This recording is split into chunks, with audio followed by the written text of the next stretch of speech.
So if you're the wrong race, the wrong religion, the wrong sexuality, and there's a disaster, you're not getting any help.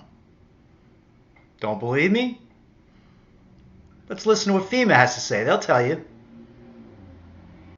Sparked a few things um, in my mind thinking about preparedness and how you said, LGBTQIA people and people who have been disadvantaged already are struggling. They already have their own things to deal with. So you add a disaster on top of that. It's just compounding on itself. And I think that is maybe the why of why we're having these discussions, is because it isn't being talked about. It isn't being socialized. We're not paying attention to this community. Thank you so much. Maggie. Thank you.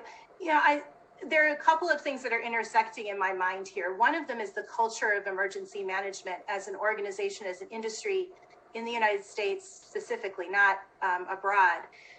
This has, and my cat sometimes does this, she gets really loud suddenly, so you'll have to just allow for the little meowing in the background. The shift that we're seeing right now is a shift in emergency management from utilitarian principles where everything is designed for the greatest good for the greatest amount of people to disaster equity.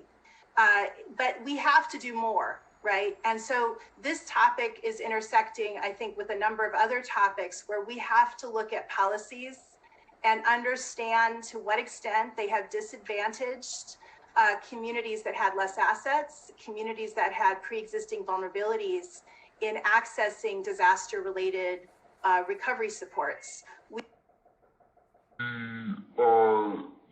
The shift that we're seeing right now is a shift in emergency management from utilitarian principles where everything is designed for the greatest good for the greatest amount of people to disaster equity.